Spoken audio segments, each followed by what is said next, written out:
한 산업을, 한 판을 시궁창으로 만드는 사람들입니다. 검색 요정입니다.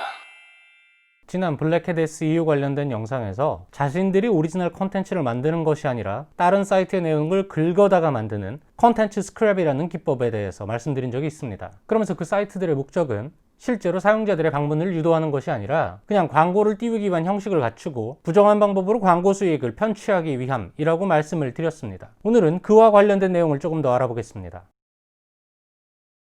웹사이트나 블로그들에는 광고가 붙어 있습니다. 구글, 카카오, 타겟팅 게이츠 등등 여러 광고 네트워크에서 제공하는 광고들입니다. 소스만 갖다 붙이면 아주 간단하게 광고를 설치할 수 있고, 우리 채널에서 사용자가 그 광고를 클릭하면 광고 네트워크들은 광고에 할당된 CPC 중에 일부를 우리와도 쉐어를 합니다. 작년 기준으로 세계에서 가장 많은 구글 애드센스 수익을 거둔 사람은 유명 테크 블로그인 매셔블을 운영하는 핏 캐시모어입니다. 와, 이름이 캐시모어야? 나도 이름 바꿀까? 월 평균 100만 달러의 수익을 올렸다고 합니다. 방문자가 많고 방문자에게 매력적인 광고가 잘 붙어서 클릭이 발생을 하고 그래서 수익이 잘 나길 기대하지만 그게 그렇게 쉽지는 않습니다. 그래서 욕심이 많고 마음이 비뚤어진 사람들은 부정한 방법을 생각해냅니다. 바로 클릭 사기, 클릭 프라우드라고 부르는 것입니다. 클릭에 대한 유형이 가장 많기 때문에 제가 클릭 사기라고 부르지만, 노출형 과금 상품에는 노출 사기, 조회형 광고 동영상 상품에는 조회 사기라는 게 다 있습니다. 모두 같은 카테고리입니다. 가장 흔한 클릭 사기 유형은 봇을 이용하는 것입니다. 컨텐츠 스크랩과 더해진다면 아주 강력한 클릭 사기가 될 수 있겠죠.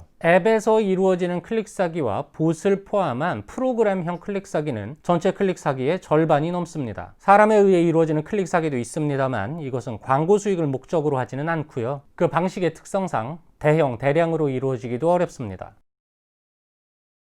코로나로 인해서 디지털 매체의 집행이 비약적으로 늘어난 2020년, 이 클릭 사기도 같이 늘어났다고 합니다. 이 클릭 사기를 막아내는 소프트웨어 제공업체인 PPC 프로텍트는 약 10억 건의 광고 클릭과 1000억 건의 데이터 분석을 통해서 작년에 클릭 사기 관련된 몇 가지 인사이트를 발표를 했는데요. 주요 내용은 다음과 같습니다. 검색 광고에서는 약 11% 정도가 사기 또는 부적절한 클릭으로 보여지고요. 디스플레이 광고의 경우 전체 클릭의 무려 36%나 사기 또는 정상적이지 않은 클릭으로 보여집니다. CTV라고 TV와 연계된 디지털 광고 상품도 많이 활성화가 되고 있는데요. CTV의 경우 전체 노출의 약 17%가 사기 또는 부적절한 것으로 보여집니다. 그리고 전체 계정 중에서 사기 또는 부적절한 클릭 혹은 노출이 보여지지 않는 완전한 클린한 계정은 고작 13%에 불과했다고 합니다. 사기 클릭의 가장 손쉬운 대상은 디스플레이 광고입니다. 블로그, 웹사이트 등 플랫폼만 있으면 광고를 붙이기가 쉽고 광고 노출에 제한이 없기 때문입니다. 클릭을 발생시키기도 상당히 쉬운 편이고요. CTV의 경우 계속 자동적으로 광고가 시청되도록 만드는 방법들이 사용되고 있고요. 검색 광고의 경우 광고 노출이 특정 검색어에 노출이라는 조건이 있고요. 그 검색 행위는 검색 엔진에서 주로 이루어집니다. 또한 광고를 클릭할 때 저희들에게 공유되는 광고비가 없습니다. 따라서 검색 광고에 있어서 부정한 클릭은 아까 제가 말씀드린 것처럼 광고 수익 공유가 목적이 아니라 경쟁사에 위해를 가하기 위한 목적으로 많이 사용됩니다. 하루에 쓸 수 있는 광고비는 제한돼 있고 그 광고비에 도달하고 나면 나머지 시간대는 광고가 노출되지 않습니다.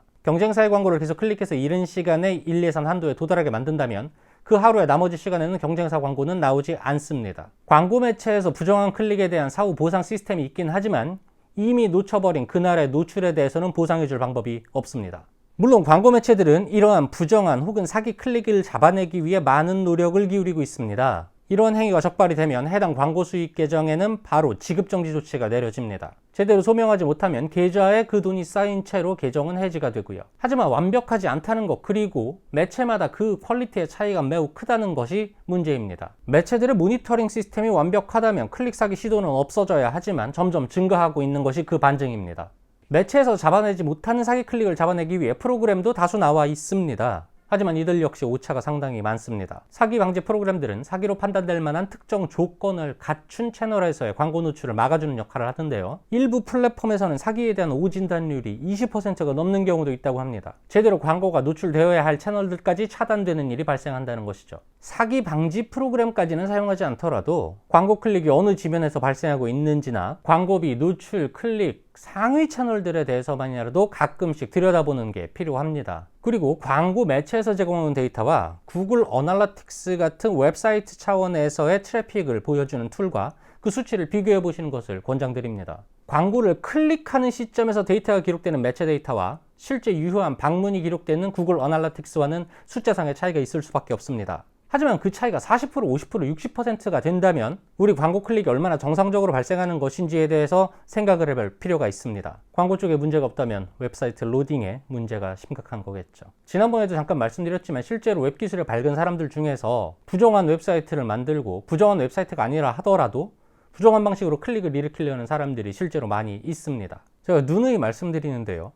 돈을 버는 방식이 부정한 사람은 나머지 삶의 방식이라고 정직할 수가 없습니다. 머리가 잘 돌아간다, 기술이 좋다라고 칭찬하지 마시고 그런 분들에게는 여러분들이 할 수 있는 최대한의 격려를 해주시기 바랍니다. 한 산업을, 한 판을 시궁창으로 만드는 사람들입니다. 검색요정이었습니다.